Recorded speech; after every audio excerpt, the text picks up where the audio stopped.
Toda profissão deve ser uma missão. A ideia é que você pode ter uma boa contribuição para o seu país, de maneira geral e efetiva, é essa. Claro, todos nós fazemos exatamente isso, mas um diplomata tem oportunidades maiores, obviamente maiores.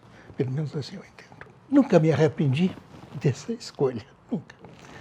Mesmo nos momentos de muita dificuldade, por exemplo, quando eu terminava já a minha carreira, fui 5 anos e meio embaixador do Iraque, plena guerra. Dificuldades. Nunca tive medo, nunca. Mas, no dia que eu fui convidado, eu estava na Palestina, como representante na Palestina, eu citei imediatamente. Isto, recusar é covardia. Naquele momento, eu aceitei e com alegria. Falei, vou ter uma oportunidade única de trabalhar uma situação extremamente difícil. E com riscos, perguntar, medo, nunca. Riscos, muitos, físicos inclusive. Mas isso faz parte. Isso está apesar da minha idade, que não era mais a juventude, muito longe disso. Mas, Voltaire arrependeu-se jamais.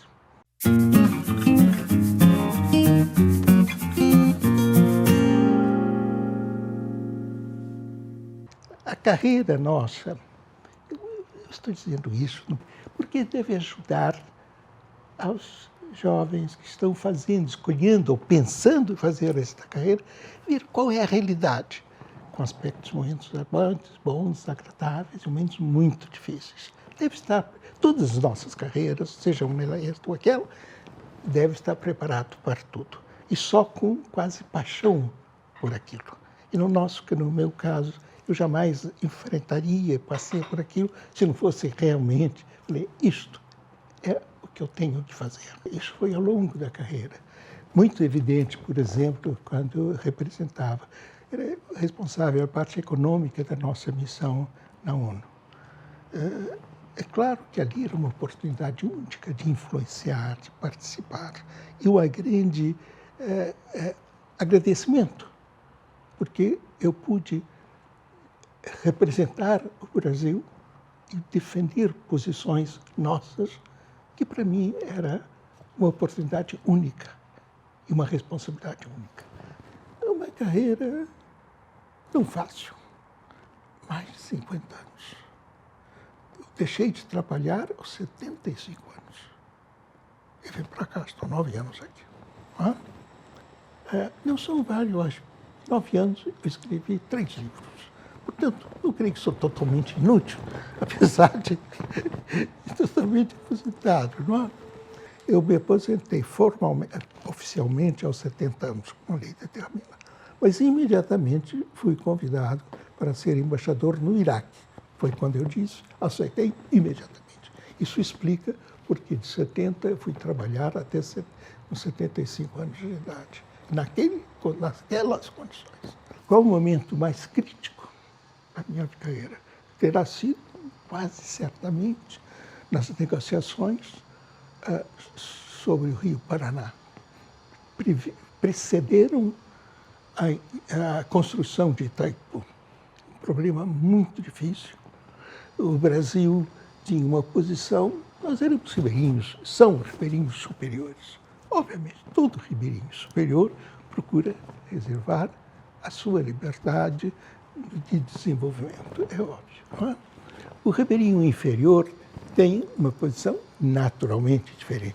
Agora, a posição do Brasil era muito curiosa, porque nós somos ribeirinhos superiores na Bacia do Prata, do Paraná, na Amazônia inferior, de maneira que eu sempre dizia, olha, muito cuidado, porque nós temos que nunca ter uma posição que seja contraditória, nunca dizer algo que possa nos prejudicar mais tarde.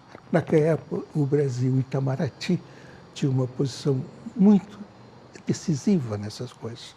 Por exemplo, a discussão sobre o Rio Paraná foi feita por nós. E eu era bastante moço, conselheiro ainda, antes de ser ministro, depois muito antes, e uma situação uma oportunidade única. E, obviamente, neste um caso como esse, você tem que estar convencido.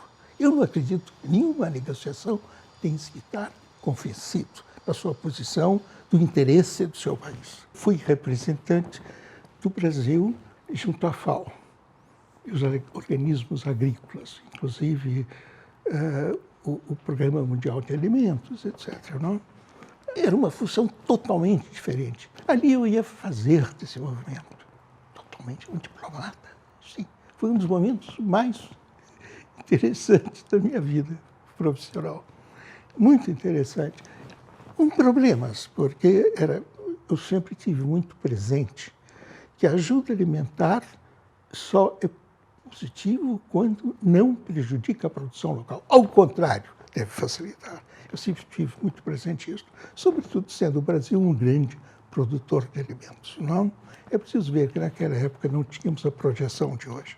Certamente não. Começava, estamos falando na década de fins de 70, início de 80. O Brasil já tinha uma posição de destaque na agricultura, mas não as dimensões do Brasil de hoje, evidente. Evidente não. E naqueles programas de ajuda alimentar, via de desenvolvimento, através dos alimentos, eu via como havia pessoas que sofriam, que era necessário fazer muito mais por aquela gente. Você compreendia um outro mundo. Ao ver a assistência alimentar, via muita gente fazendo um esforço enorme para sobreviver. E o Brasil hoje, claro, como um grande produtor de alimentos, hoje eu vejo como era importante aquilo, muito mais do que naquela época também. As oportunidades que um diplomata tem são únicas. Eu sempre sou muito agradecido, porque me foi dado fazer oportunidades que eu tive e que eu gostaria de muitos jovens seguissem esta carreira. O desenvolvimento é baseado na educação, na formação. Isso nos dá a diferença. O diferencial está aí. Não há país que eu conheça que tenha feito um grande desenvolvimento sem isto. Acho que quanto mais se faça investimentos nessa área, o Brasil vai para frente. Muitos programas vitais do Brasil de desenvolvimento têm origem nas universidades. Eu dizia quase que todos, de alguma forma ou de outra, de maneira mais direta ou menos direta. Uma das razões que eu vim para cá, para Florianópolis, foi justamente uma vida universitária muito grande.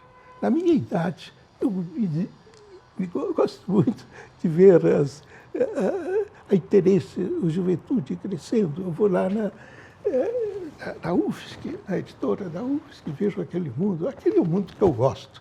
Já que eu não estou mais nativo, aquele que é o mundo que eu gosto. Às vezes canto até um pretexto, tomar um bom café, lá vou eu conversar. Eu espero que mais e mais o Brasil faça investimento em educação. Pode esquecer muita coisa, mas faz nisso. E saúde, claro. E saúde, claro. Mas não é que há sempre mais, não é que não esteja fazendo, mas sempre se possa fazer mais.